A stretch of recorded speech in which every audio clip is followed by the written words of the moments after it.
एक बात सदा याद रखना दोस्त, सुख में सब मिलते हैं, लेकिन दुख में सिर्फ भगवान मिलते हैं। नायाब हीरा बनाया है ईश्वर ने हर किसी को, पर चमकता वही है जो तराशने की हद से गुजरता है। मैं तुम्हें इसलिए सलाह नहीं दे रहा कि मैं ज्यादा समझदार हूं, बल्कि इसलिए दे रहा हूं कि मैंने जिंदगी में गलतियां तुमसे ज्यादा की है। मुश्किलों को आप दूर नहीं कर सकते, यह जीवन मुश्किलों का ही तो ढेर है। आप एक दूर करना चाहेंगे, दूसरी तुरंत हाजिर हो जाएगी। मुश्किलों को स्वीकार करना सीखें। जीवन है तो मुश्किलें आएंगी और जाएंगी, सिर्फ धैर्य होना चाहिए। वह परमात्मा बहुत बड़ा है जो इतना विशाल ब्रह्मांड संभालते हैं। वह आपकी छोटी छोटी मुश्किलों को भी संभाल लेगा। आप अभी हैं और स्वस्थ हैं, यह उसी की तो कृपा है। हम नहीं भी हो सकते थे, लेकिन हैं, यह उसी की तो कृपा है। मुश्किल हालात बोझ की तरह होते हैं, और बोझ वही उठा सकता है जिसके कंधे और पांव मजबूत हो। इसलिए अपने कंधे और पांव मजबूत कीजिए। कहने का अर्थ है कि अपने आप को आर्थिक और सामाजिक रूप से मजबूत बनाएं। फिर कितनी भी मुश्किलें आ जाएं, सबको पार कर लेंगे, वह भी आसानी से। जीवन में जब भी हम खराब दौर से गुजरते हैं तो मन में यह विचार जरूर आता है कि परमात्मा मेरी परेशानियां देखता क्यों नहीं है, मेरी परेशानियां दूर क्यों नहीं करता। लेकिन सुख दुख तो हमारे जीवन का हिस्सा है। जीवन है तो परेशानियां भी होंगी। मोहन अपनी परेशानियों से जूझ रहा था। उसे लगता था कि एक अकेला वही संसार का सबसे दुखी व्यक्ति है। सिर्फ उसी के जीवन में तमाम मुसीबतें हैं। उसको भगवान से इस बात की बड़ी शिकायत रहती थी कि भगवान ने संसार के सारे दुख उसके हिस्से दे दिए और फिर सब कुछ भूलकर कानों में रुई लगाकर सो गए हैं। मोहन सोते जागते भगवान से प्रार्थना करता और फिर कभी भगवान को दोष देता तो कभी खुद को कोसता रहता। भगवान ना तो विनती से सुन रहे थे और ना उसके पुकारने से। अब मोहन बेचारा करे भी तो क्या करें। एक मुसीबत खत्म होती नहीं कि दूसरी आ जाती। एक दिन उसने सोने से पहले प्रार्थना की, प्रभु, मैं आपके सामने कहता कहता थक गया। अब और मिन्नतों की इच्छा नहीं है। एक अंतिम बार कह रहा हूं, कृपा करके मेरी प्रार्थना सुन लीजिए। अगर आपको मेरे दुख नहीं मिटाने हैं तो कम से कम इतना तो कर सकते हैं कि किसी ऐसे व्यक्ति के दुखों से मेरा दुख बदल दीजिए जिसके जीवन में मुझसे कम दुख हो। हमेशा के लिए नहीं तो कम से कुछ महीनों के लिए ही सही, थोड़े दिन के लिए मुझे भी कुछ राहत मिल जाए। अब भगवान ने मोहन की आखिरी इच्छा सुन ही ली और उसे उस रात सपने में भगवान दिखे। भगवान बोले, बालक, मैं तुम्हारी प्रार्थना रोज सुनता था, पर मैं उनके ऊपर ध्यान ज्यादा दे रहा था जो तुमसे भी ज्यादा तकलीफ में है। खैर, तुम अपने सारे कष्टों को विस्तार से एक कागज पर लिखो, फिर एक गठरी बनाओ और शहर के मुख्य चौराहे पर जाकर उसे टांग कर आ जाओ। मोहन हड़बड़ाकर नींद से जागा। पहले तो उसको बिल्कुल यकीन ही ना हुआ कि सच में भगवान आए थे और उन्होंने उससे यह सब बातें कही हैं। फिर सोचा कि आजमाने में क्या हर्ज है, क्या पता इससे ही कोई रास्ता निकल आए। उसने भगवान के दिए आदेश के अनुसार अपनी सारी परेशानियां अलग अलग कागजों पर लिखी। इतनी परेशानियां लिख डाली कि सच में कागज का ढेर खड़ा हो गया और उसे गठरी में ही बांधना पड़ा। अब मोहन ने अपनी गठरी उठाई और पहुंच गया चौराहे पर, लेकिन वहां पहुंचकर चौराहे का नजारा देखकर अचंभे में पड़ गया। उसने देखा कि चौराहे पर तो पहले से ही लोगों की लंबी लाइन लगी हुई है, जो उसी की तरह अपने अपने दुखों की बड़ी बड़ी गठरी लिए आ पहुंचे हैं। आखिर यह चक्कर क्या है? सब कुछ उसकी समझ से बाहर था। अभी वह इन विचारों में ही खोया था कि तभी एक आकाशवाणी हुई। उसमें सभी को अपनी गठरी को चौराहे पर लगी अलग अलग खूंटी में टांग देने का आदेश हुआ। वहां बेहिसाब खूंटियां पहले से ही बनी थीं। सभी ने अपनी अपनी गठरी टांगी और फिर ईश्वर के अगले आदेश की प्रतीक्षा करने लगे। कुछ ही देर में दोबारा से आकाशवाणी हुई और सबसे कहा गया कि सभी लोग अंदाजे से कोई ऐसी गठरी उठा लें जो उन्हें अपनी परेशानियों की गठरी से हल्की समझ में आती हो। अब उन्हें वही दुख भोगने होंगे जो उनकी चुनी नई गठरी में दर्ज होंगे। आकाशवाणी सुनते ही सभी हल्की से हल्की गठरी को लपकने के लिए दौड़े। सबके साथ मोहन भी नई गठरी चुनने के लिए भागा। खूंटियों में टंगी समस्त गठरियां को घूरता हुआ वह काफी देर तक अंदाजा लगाता रहा। अब उसे एक डर और था कि कहीं वह कोई ऐसी गठरी ना उठा ले जिसमें पहले से भी ज्यादा दुख हो। अगर ऐसा हुआ तो परेशानियां और बढ़ जाएंगी और मुझे लेने के देने पड़ जाएंगे, जीवन तहस नहस हो जाएगा। सो अलग। अब उसके मन में तरह तरह के विचार आने लगे। वह सोचने लगा कि कम से कम वह अपने दुखों से भली भांति परिचित तो है और उन्हें झेलने का आदी भी हो गया है। उनके लिए कुछ रास्ते निकालने की शुरुआत भी की है। शायद उसका परिणाम आए तो एकाध दुख घट ही जाए। कहीं ऐसा ना हो कि चुनी गई नई गठरी में दुख और भी ज्यादा पीड़ादायक हो जाए। ऐसे विचारों में खोया वह एक के बाद एक गठरी के सामने से गुजरता, लेकिन तय नहीं कर पाया कि कौन सी गठरी चुनी जाए। उसे यह भी डर था कि कहीं कोई उसकी गठरी ना उठा ले। इसी उधेड़ बुन में फंसे मोहन ने आखिरकार अपनी गठरी ही उठा ली और चल पड़ा। उसने तय किया कि वह अब इन चुनौतियों का मुकाबला पहले से ज्यादा मजबूती से करेगा। धीरे धीरे मोहन को अपने ही दुख दूसरों से कम होते हुए महसूस हो रहे थे और उसके जैसे ही भाव वहां मौजूद हर व्यक्ति में आ रहे थे। सच में सबको अपना दुख ज्यादा बड़ा और ज्यादा पीड़ादायक लगता है कि वही संसार का सबसे दुखी प्राणी है। पर हमसे भी ज्यादा ना जाने कितने और दुखी हैं। कितने ही लोग ऐसे हैं जिन्हें 2 वक्त का भोजन भी मुश्किल से नसीब होता है। कभी किसी की शानदार कोठी के आगे से गुजरते हुए यदि यह ख्याल बार बार आए कि जब किस्मत बंट रही थी तो वह इस आदमी से पीछे क्यों रहा, अगर आगे रहता तो उसे भी ऐसा सुख और ऐश्वर्य मिल जाता। जिन लोगों के पास साहस और हौसला है वह आत्मविश्वास की नाव पर सवार होकर आसानी से जीवन की कठिनाइयों से सफलता प्राप्त कर लेते हैं। जरा ऐसे लोगों के बारे में सोचिए जो जीवन मृत्यु के बीच झूल रहे हैं। कम से कम आप किस्मत की लाइन में इनसे आगे तो थे। स्वस्थ है, अपने काम के लिए किसी पर निर्भर नहीं है, अपना काम खुद करने के काबिल है। हमारी आपकी क्या योग्यता है? इस सृष्टि में हमारा योगदान भी क्या है? बहुत तुच्छ। अपने विचार हमेशा सकारात्मक रखें। बस एक विचार अपने हृदय की अनंत गहराई तक ले जाएं कि यह भी बीत जाएगा। बन जो होता है वो उसकी ही कृपा है और अंततः हमारे लिए वह अच्छा ही होगा। धन समस्या 2 प्रकार की होती है। एक वो जिसका कोई हल नहीं है, दूसरी जिनका हल है। जिसका हल है उसके लिए परेशान होने की कोई जरूरत नहीं है। दूसरे प्रकार की समस्या का हल है तो परेशान होने की जरूरत क्या है? हल खोजिए और मस्त रहिए। मुश्किल से मुश्किल हालातों का सामना आप डट कर कर सकते हैं। आप अपने अंदर विश्वास पैदा करें, सेल्फ बिलीफ बनाएं और किसी भी काम को अंजाम तक करें। इसके लिए आपको थोड़ी मेहनत करनी पड़ेगी और वह ऐसे कि भगवान का धन्यवाद देना होगा। अपने चेतन अवचेतन मन को शानदार ढंग से प्रयोग में लाना होगा। अगर आप दुखी हैं तो आपके पास दुख आएगा, अगर आप खुश हैं तो आपके पास खुशियां आएंगी, सुख आएगा। यह प्रकृति का आकर्षण का नियम है। जैसे हम होते हैं वैसी ही चीजें हम आकर्षित करते चले जाते हैं।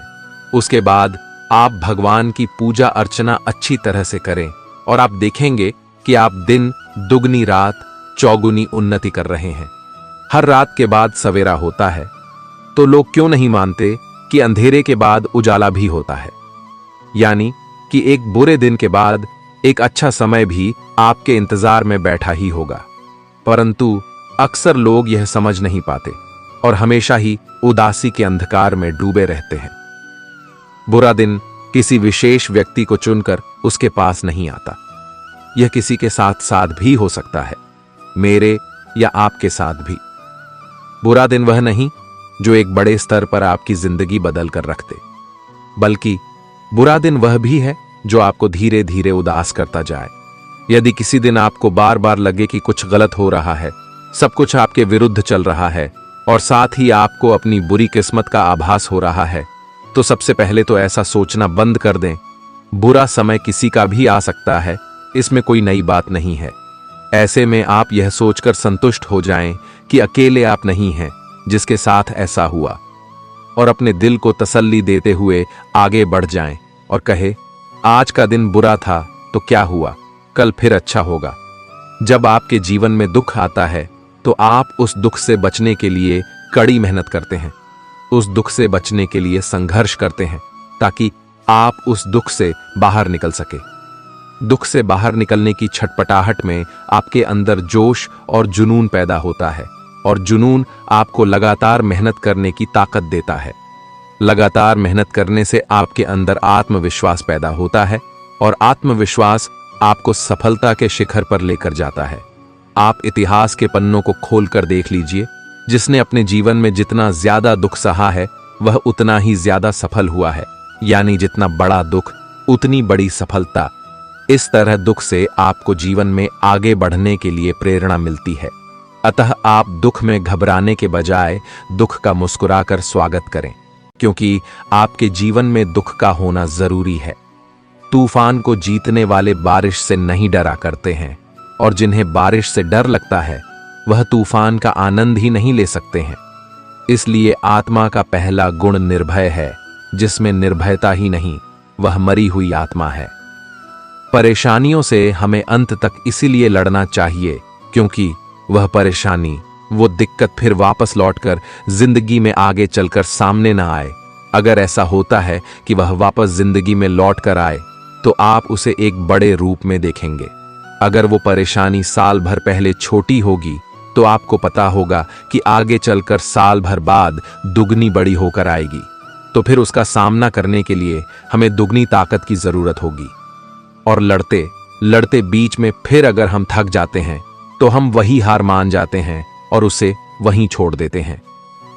तो ऐसा कभी भी ना हो, किसी भी काम को, किसी भी चीज को अधूरा ना छोड़े। आइए देखते हैं ऐसा हमें क्यों करना चाहिए। जैसे किसी भी चीज को ले लीजिए, जैसे कि कोई बीमारी ही ले लीजिए। अगर कोई बीमारी हमें हो और उसे हम अंत तक जड़ से खत्म नहीं करते हैं, उसे हल्का फुल्का या ऊपर से जब हमें ठीक लगने लगता है फिर उसे हम वहीं छोड़ देते हैं, तो वह कुछ समय, कुछ दिन, कुछ महीनों के लिए वह ठीक हो जाती है और हम समझते हैं हमेशा के लिए वह बीमारी हमसे दूर हो गई है। मगर ऐसा नहीं होता है। वह अंदर ही अंदर हमें खोखला करती रहती है और आगे चलकर हमारे जीवन के लिए एक हानिकारक बीमारी बन जाती है। और उस बीमारी से लड़ने के लिए हम हार चुके होते हैं। हमारे अंदर हिम्मत खत्म हो चुकी रहती है कि हम इस परेशानी से, हम इस बीमारी से कभी जीत नहीं सकते हैं। इसलिए हमें किसी भी परिस्थिति में हमें हार नहीं मानना चाहिए। कोई भी चीज हो, कैसी भी परिस्थिति हो, हमेशा हिम्मत से उसका सामना करना चाहिए। जब कभी ऐसा लगे कि अब हमसे यह काम नहीं हो पाएगा, इस परिस्थिति से हम जीत नहीं पाएंगे, तो आप खुद को हिम्मत देने के लिए या खुद की हिम्मत बढ़ाने के लिए आप अपने बारे में न सोचकर उनके बारे में सोचिए जो आपसे जुड़े हैं। माता पिता, भाई बहन या कोई अन्य, जो कोई भी हो, तो फिर आप में एक दुगनी ताकत या हिम्मत आएगी और आप उस काम को, उस परेशानी को जड़ से उखाड़ फेंकते। फिर दोबारा जिंदगी में वह लौट कर नहीं आएगा। जब कभी आप किसी भी परिस्थिति से लड़ते लड़ते हार मानने लगते हैं और एक अंदर से अलग ही ऊर्जा शक्ति उत्पन्न होती है और फिर आप उस परिस्थिति से जीत हासिल करते हैं। फिर कभी भी पूरे जीवन काल में कोई भी ऐसी परिस्थिति, कोई भी ऐसी मुसीबत नहीं है जिससे आप जीत ना पाए। हर कदम पर जीत होनी तय हो जाती है। सिर झुकाकर गुजर जाने दो उस मुश्किल दौर को। बस हिम्मत का दामन कसकर पकड़े रहो और कृष्णा जी का आसरा ना छोड़ो। कांटों पर चलकर फूल खिलते हैं, विश्वास पर चलकर भगवान मिलते हैं। किस्मत की लकीरें खुद बना लो। जिंदगी बहुत बड़ी है, इसे रोकर नहीं, हंसकर गुजार लो। जिंदगी में सारा झगड़ा ही ख्वाहिशों का है। ना तो किसी को गम चाहिए और ना ही किसी को कम चाहिए। छोटी सी है जिंदगी, हंस के जियो, भुला के सारे गम दिल से जियो। उदासी में क्या रखा है, मुस्कुरा के जियो। अपने लिए ना सही, अपनों के लिए जियो। जन्म कब लेना है और मरना कब है, ये हम तय नहीं कर सकते, पर कैसे जीना है वह हम तय कर सकते हैं। जीवन में छोटे बड़े सबको महत्व दो, क्योंकि जहां सुई का काम है वहां तलवार काम नहीं करती। जिंदगी बहुत छोटी है, इसलिए किसी इंसान का पीछा करने से कई गुना बेहतर है अपने सपनों को पूरा करना। जीवन की परीक्षा में कोई अंक नहीं मिलते हैं, पर लोग आपको हृदय से स्मरण करें तो समझ लेना आप उत्तीर्ण हो गए। अपने सपनों को कभी मत छोड़ो, चाहे आपकी यात्रा कितनी भी दर्दनाक और कठिन क्यों ना हो। खुश रहने का मतलब यह नहीं कि सब कुछ ठीक है, इसका मतलब यह है कि आपने आपके दुखों से ऊपर उठकर जीना सीख लिया है। किसी के बुरे वक्त में उसका हाथ पकड़ो, सहारा दो और उसे हिम्मत दो, क्योंकि बुरा वक्त तो थोड़े समय में चला जाएगा, लेकिन वह आपको दुआ जिंदगी भर देता रहेगा। जीवन में कभी यह मत सोचो कि मेरे से बुरा आदमी मेरे से ज्यादा सुखी क्यों है, पर यह जरूर सोचना कि मेरे से अच्छा आदमी मुझसे ज्यादा दुखी क्यों है। सांप घर पर दिखाई दे तो लोग डंडों से मारते हैं, और यदि सांप शिवलिंग पर दिखाई दे तो दूध पिलाते हैं। लोग सम्मान आपका नहीं, आपके स्थान और स्थिति का करते हैं। अभिमान की ताकत फरिश्तों को भी शैतान बना देती है, लेकिन नम्रता भी कम शक्तिशाली नहीं है, वह साधारण इंसान को फरिश्ता बना देती है। प्रभु, सुख देना तो बस इतना देना कि जिससे अहंकार ना आए, और दुख देना तो बस इतना कि जिससे आस्था ना खो जाए। सच बोलने से हमेशा दिल साफ रहता है, अच्छाई करने से हमेशा मन साफ रहता है, मेहनत करने से हमेशा दिमाग साफ रहता है। जब रिश्ता नया होता है तो लोग बात करने का बहाना ढूंढते हैं, और जब वही रिश्ता पुराना हो जाता है तो लोग दूर होने का बहाना ढूंढते हैं। अगर किसी परिस्थिति के लिए आपके पास सही शब्द नहीं है तो सिर्फ मुस्कुरा दीजिए। शब्द उलझा सकते हैं, पर मुस्कुराहट हमेशा काम कर जाती है। जब आप गिरते हैं तो सब आपके ऊपर हंसते हैं, लेकिन जब आप उठते हैं तो सब आपके साथ नहीं उठ पाते। जीवन का सच न तो सुनाया जा सकता है और ना ही पढ़ा जा सकता है, उसे समझना होगा। इंसान को बोलना सीखने में 2 साल लग जाते हैं, लेकिन क्या बोलना है यह सीखने में पूरी जिंदगी निकल जाती है। जिंदगी और समय संसार के सबसे श्रेष्ठ अध्यापक हैं। जिंदगी समय का सही इस्तेमाल बता देती है, वही समय जिंदगी का मूल। तुम लगातार उसी को देखते जाते हो जो नहीं मिला है, उसको नहीं देखते जो मिला है। जो मिला है उसको कभी धन्यवाद नहीं देते, सदा शिकायत से भरे रहते हो और दुखी रहते हो। किसी की मजबूरियों पर मत हंसिए, कोई मजबूरियां खरीद कर नहीं लाता। डरिए वक्त की मार से, क्योंकि बुरा वक्त किसी को बताकर नहीं आता।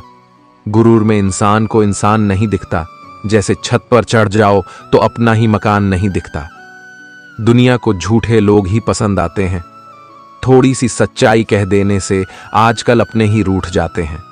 दौलत तो विरासत में मिल सकती है, लेकिन पहचान खुद बनानी पड़ती है। जिसकी उम्मीद सिर्फ ऊपर वाला हो, वह कभी ना उम्मीद नहीं होते। लंबा धागा और लंबी जुबान हमेशा उलझ जाती है, इसलिए धागा लपेटकर और जुबान समेट कर रखें। आशा और विश्वास कभी गलत नहीं होते, बस यह हम पर निर्भर करता है कि हमने आशा किससे की और विश्वास किस पर किया। तुम नीचे गिरोगे, तुम्हें कोई उठाने नहीं आएगा, और तुम जरा सा भी उड़ोगे, तुम्हें गिराने की कोशिश 1000 करेंगे। समय के पास इतना समय नहीं कि वह आपको दोबारा समय दे सके। कभी नहीं गिरने से ज्यादा महान काम हर बार गिरकर भी उठने की हिम्मत करना है। धैर्य रखिए, आसान बनने से पहले सभी चीजें कठिन होती हैं। जीवन में समस्याओं का सामना इसलिए करना पड़ता है ताकि हम उनसे लड़कर और भी मजबूती के साथ निखर कर आए। इस दुनिया में हर कोई मतलब से भरा हुआ है, इसलिए सिर्फ खुद पर विश्वास करना सीखिए। भूल भी ठीक की तरफ ले जाने का मार्ग है, इसीलिए भूल करने से डरना नहीं चाहिए, नहीं तो कोई आदमी ठीक तक कभी पहुंचता ही नहीं। भूल करने से जो डरता है वह भूल में ही रह जाता है। खूब दिल खोलकर भूल करनी चाहिए। बस एक ही बात ध्यान रखनी चाहिए कि एक भूल दोबारा ना हो। आत्मज्ञान एक समझ है कि यही सब कुछ है, यही बिल्कुल सही है, बस यही है। आत्मज्ञान कोई उपलब्धि नहीं है। यह जानना है कि ना कुछ पाना है और ना कहीं जाना है। दुख पर ध्यान दोगे तो हमेशा दुखी रहोगे। सुख पर ध्यान देना शुरू करो, तुम जिस पर ध्यान देते हो वह चीज सक्रिय हो जाती। एक बात याद रखो कि जिंदगी तब खूबसूरत हो जाती है जब यह पता चलता है कि लोग आपसे मिलकर कितने खुश हैं। जिंदगी कितनी भी खूबसूरत क्यों ना हो, अपनों के बिना सुनी ही लगती है। सोच सकारात्मक हो तो जिंदगी अपने आप खूबसूरत हो जाती है। दुनिया इतनी मतलबी ना होती तो जिंदगी बड़ी खूबसूरत होती। बस खुश रहना सीख लीजिए, जिंदगी अपने आप खूबसूरत हो जाएगी। अच्छे के साथ अच्छा बने, बुरे के साथ बुरा नहीं, क्योंकि हीरे को हीरे से तराशा तो जा सकता है, पर कीचड़ से कीचड़ साफ नहीं हो सकता। कुछ अलग करना है तो भीड़ से हटकर चलो। भीड़ साहस तो देती है पर पहचान छीन लेती है। जिंदगी में अगर बुरा वक्त नहीं आता तो अपनों में छुपे हुए गैर और गैरों में छुपे हुए अपनों का कभी पता ना चलता। जब तक हम यह जान पाते हैं कि जिंदगी क्या है, तब तक यह आधी खत्म हो चुकी होती है। हर कोई चाहता है कि इस दुनिया में ज्यादा से ज्यादा खुश रहे और उन्हें ज्यादा कठिन हालातों का सामना न करना पड़े, पर दुनिया में हर व्यक्ति को अपने जीवन में कई परिस्थितियों से गुजरना पड़ता है। आपको यह निर्णय लेना होगा कि आप आगे बढ़ेंगे। यह अपने आप नहीं होगा, आपको उठना होगा और कहना होगा, मुझे परवाह नहीं है कि यह कितना कठिन है, मुझे परवाह नहीं है कि मैं कितना निराश हूं, मैं इसे खुद पर हावी नहीं होने दूंगा। मैं अपने जीवन के साथ आगे बढ़ रहा हूं। टूटे हुए परिवार जैसी कोई चीज नहीं होती। परिवार परिवार है और यह विवाह प्रमाण पत्र, तलाक के कागजात और गोद लेने के दस्तावेजों से निर्धारित नहीं होता है। परिवार दिल में बनते हैं। परिवार तभी शून्य होता है जब हृदय के बंधन टूट जाते हैं।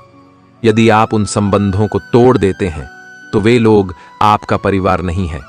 यदि आप वे संबंध बनाते हैं तो वे लोग आपका परिवार है। और यदि आप उन संबंधों से नफरत करते हैं तो वे लोग अभी भी आपका परिवार रहेंगे, क्योंकि आप जिससे भी नफरत करते हैं वह हमेशा आपके साथ रहेगा। जब तक जीना तब तक सीखना।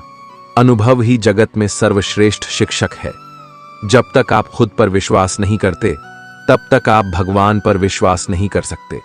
जो अग्नि हमें गर्मी देती है, हमें नष्ट भी कर सकती है। यह अग्नि का दोष नहीं है। चिंतन करो, चिंता नहीं, नए विचारों को जन्म दो। ब्रह्मांड की सारी शक्तियां पहले से हमारी हैं। वह हम ही है जो अपनी आंखों पर हाथ रख लेते हैं और फिर रोते हैं कि कितना अंधकार है। विश्व एक विशाल व्यायामशाला है जहां हम खुद को मजबूत बनाने के लिए आते हैं। दिल और दिमाग के टकराव में दिल की सुनो। शक्ति जीवन है, निर्बलता मृत्यु है, विस्तार जीवन है, संकुचन मृत्यु है, प्रेम जीवन है, द्वेष मृत्यु है। किसी दिन जब आपके सामने कोई समस्या न आए, आप सुनिश्चित हो सकते हैं कि आप गलत मार्ग पर चल रहे हैं। भाग्य उनका साथ देता है जो कठिन परिस्थितियों का सामना करके भी अपने लक्ष्य के प्रति दृढ़ रहते हैं। दूर रहकर भी अपनों की नजदीकियों का एहसास कराती है, वरना दूरी तो दोनों आंखों के बीच भी है। जिंदगी में सबसे बड़ा धनवान वह इंसान होता है जो दूसरों को अपनी मुस्कुराहट देकर उनका दिल जीत लेता है। इंसान की वाणी एक कीमती आभूषण है।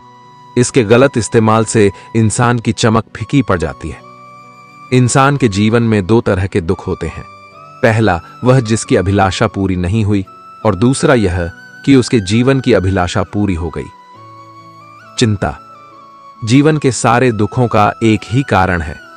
ऐसे में किसी भी प्रकार का कष्ट आने पर सबसे पहले उससे जुड़ी चिंता करना छोड़ दें, बल्कि उसे दूर करने का चिंतन करें। अगर थोड़े से आराम को छोड़ने से व्यक्ति को बड़ी खुशी मिलती है, तो एक समझदार व्यक्ति को चाहिए कि वह थोड़ा सा दुख या कष्ट सहते हुए बड़ा सुख हासिल करे। दुख किसी के साथ भेदभाव नहीं करता, वह हर किसी के जीवन में आता है। इसीलिए दुखी होने की बजाय उससे बाहर निकलने का प्रयास करना ही समझदारी होती है। इंसान का जीवन एक सिक्के के समान है, जिसके एक ओर सुख तो दूसरी ओर दुख होता है। उसके साथ कभी सुख तो कभी दुख लगा रहता है। ऐसे में जब सुख हो तो घमंड मत करना, और जब दुख आए तो थोड़ा सब्र करना। युद्ध हो या जीवन, सफलता केवल 3 शस्त्रों से प्राप्त होती है: धर्म, धैर्य और साहस। एक बार किसी को माफ करके अच्छे बन जाओ, लेकिन दोबारा उसी इंसान पर कभी भरोसा करके बेवकूफ ना बनो। धर्म केवल हमें रास्ता दिखाता है, परंतु मंजिल तक तो कर्म ही पहुंचाता है। आज यदि आपके दिन बुरे चल रहे हैं तो कल अवश्य ही अच्छा होगा। आप केवल निस्वार्थ भाव से अपना कर्म कीजिए। जो मार्ग ईश्वर ने आपके लिए खोला है उसे कभी भी कोई बंद नहीं कर सकता है। जिस मनुष्य ने अपनी जवानी में बहुत सारे पाप किए हों, उसे बुढ़ापे में नींद नहीं आती है। संसार के सारे रिश्ते नश्वर हैं और केवल शरीर से जुड़े हुए हैं। जैसे ही व्यक्ति की मृत्यु होती है और आत्मा शरीर को छोड़ देती है, आत्मा का शरीर से जुड़े रिश्तों से कोई नाता नहीं रहता। वर्तमान परिस्थितियों में जो तुम्हारा कर्तव्य है वही तुम्हारा सच्चा धर्म है। श्री कृष्ण कहते हैं, मैं किसी व्यक्ति के भाग्य का निर्माण नहीं करता और ना ही किसी को कर्म फल देता हूं। व्यक्ति या जीव के कर्म ही उसके भाग्य का निर्माण करते हैं। मनुष्य कर्म करने से कभी छुटकारा नहीं पा सकता, इसलिए हमें हमेशा कर्म करते रहना चाहिए, क्योंकि कर्म के बिना हमारे शरीर का निर्वाह नहीं हो सकता है। परिवर्तन होना ही इस संसार में सही है, इसलिए मनुष्य को परिवर्तन से कभी नहीं घबराना चाहिए। भगवान श्री कृष्ण कहते हैं कि सत्संग अर्थात अच्छे लोगों का साथ ईश्वर की कृपा से मिलता है, परंतु कुसंगति में पढ़ना मनुष्य के अपने ही हाथों में होता है। कर्म वह आईना है जो हमारा स्वरूप हमें दिखा देता है, अतः हमें कर्म का एहसानमंद होना चाहिए। अगर जीवन में बदलाव के लिए तैयार नहीं हो तो तुम कभी भी आगे नहीं बढ़ सकते। काश कोई परिंदा यह कह सकता कि तेरी उड़ान के आगे मैं कमजोर पड़ गया, लिखकर मिटा देते हो अपने संघर्ष की दास्तान, लोगों को पता कैसे लगेगा मेहनत क्या होती है। उसने कहा, किस्मत इसकी अच्छी है। मैंने मुस्कुराकर मेहनत से कहा, देख कितना आगे है किस्मत तुझसे। हर समस्या का इस दुनिया में हल है और इसी तरह हर मेहनत का फल भी है। पसीने की स्याही से जो लिखते हैं अपने इरादों को, उनकी किस्मत के पन्ने कभी कोरे नहीं हुआ करते। आपकी प्रगति धीमी है या बार बार गलती हो जाती है तो चिंता न करें, क्योंकि आप उनसे कई गुना आगे हैं जो प्रयास ही नहीं करते। जब आपको नीचे फेंका जाए तो आप कितना ऊंचा उठते हो, इसी में आपकी सफलता है। अपनी पीड़ा सह लेना और दूसरे जीवों को पीड़ा न पहुंचाना, यही तपस्या का स्वरूप है। लोग चाहे मुट्ठी भर हो लेकिन संकल्पवान हो, अपने लक्ष्य में दृढ़ आस्था हो, वे इतिहास को भी बदल सकते हैं। मेहनत करने से दरिद्रता नहीं रहती, धर्म करने से पाप नहीं रहता, मौन रहने से कलह नहीं होता। जब तक आप चीजों को अलग तरीके से नहीं देखते, तब तक आप उसे अलग तरीके से नहीं कर सकते। अपने मिशन में सफल होने के लिए आपको अपने लक्ष्य के प्रति एक चित्त भाव से समर्पित होना पड़ेगा। जो लोग गिरने से डरते हैं वह कभी भी जीवन में उड़ान नहीं भर सकते। यदि आप बहाने बनाते हैं, मतलब सफल तो बनना चाहते हैं लेकिन कार्य करने से जी चुराते हैं, सफलता और बहाने कभी एक साथ नहीं हो सकते। कोशिश हमें अंतिम क्षण तक करनी चाहिए। जीवन में सफलता मिले या ना मिले, परंतु तजुर्बा तो मिलेगा ही। भले ही आप इस दुनिया में अकेले आए हों, परंतु जाने के बाद दुनिया में अपने विचार और बुद्धि तो देकर जा सकते हैं। सफल बनने के लिए सबकी सुनने की आदत होनी चाहिए, परंतु करना वही चाहिए जो अपने मन को बेहतर लगे। अपने छोटे छोटे कामों में भी अपने दिल, दिमाग और आत्मा को लगा दीजिए, यही सफलता का रहस्य है। सफलता की खुशी मनाना अच्छा है, पर उससे जरूरी है अपनी असफलता से सीख लेना। जिन व्यक्तियों को जीवन में पढ़ने की आदत होती है वह कभी भी अकेले नहीं हो सकते। 100 बार असफलता प्राप्त करने के बाद भी जो इंसान प्रयास करता रहता है उसे सफलता अवश्य मिलती है। यदि मुझे एक पेड़ को काटने के लिए 8 घंटे दिए जाए तो मैं 6 घंटे कुल्हाड़ी की धार तेज करने में बिताऊं। साहस का अर्थ यह नहीं होता कि आप डरते नहीं हैं। साहस का अर्थ यह होता है कि आप डर की वजह से रुकते नहीं हैं। जिसने कभी विपत्तियां नहीं देखी उसे अपनी ताकत का कभी एहसास नहीं होगा। परेशानियां हमारी कमजोरियां साबित नहीं करती, बल्कि यह बताती हैं कि हमें और कोशिश करने की जरूरत है। सब कुछ खोने के बाद भी अगर आप में हौसला है तो समझ लीजिए आपने कुछ नहीं खोया है। लड़ना सीखो, दूसरों से नहीं, अपने मन से आए हुए दुख से, विपत्ति से हारना मत सीखो। जब समय विपरीत हो तब शांत रहना ही सही होता है। अशांति तभी आती है जब सब कुछ आपकी इच्छा अनुसार नहीं होता है अथवा कुछ भी आपके हिसाब से नहीं होता है। शांत रहने के लिए आपको बहुत कुछ छोड़ना होगा। अच्छे से समझना होगा कि सब कुछ आपके हिसाब से नहीं होगा, और इसके अलावा किसी से भी कोई उम्मीद ना रखें। जब हम किसी से कोई उम्मीद करते हैं और वह पूरी नहीं होती तब दुख होता है, और सोच सोचकर मन अशांत रहने लगता है, और जब मन अशांत रहता है तो कुछ भी अच्छा नहीं लगता और व्यक्ति शक्तिहीन सा महसूस करने लगता है। इसके अलावा इस बात से बहुत दूर रहे कि कोई क्या कर रहा है, क्यों कर रहा है, कैसे कर रहा है। कोई भी व्यक्ति जितना बता दे उतना ही सुन ले, उसके आगे कुरेदने की आवश्यकता नहीं है। अपने धर्म के अनुसार अपने प्रभु से मन लगाएं, प्रभु में विश्वास रखें, जो कुछ सुलभ है उसी में खुश रहना सीखें, अपनी सेहत का ध्यान रखें। आप जितना प्रकृति के नजदीक होंगे उतना ही आप खुद में शांति की अनुभूति करेंगे। आप किसी नदी, किसी पर्वत पर भी जा सकते हैं, आप ध्यान द्वारा भी शांति प्राप्त कर सकते हैं। मन का बेचैन होना उसका स्वभाव है। हमारे मन को लगता है कि अगर वह अलग अलग बातों के बारे में सोचता रहेगा तो हमें आने वाली हर मुश्किल और मुसीबत से बचा लेगा, पर ऐसा होता नहीं है। हम अपने जीवन का काफी अधिक समय सोच विचार करके परेशान होने में निकाल देते हैं।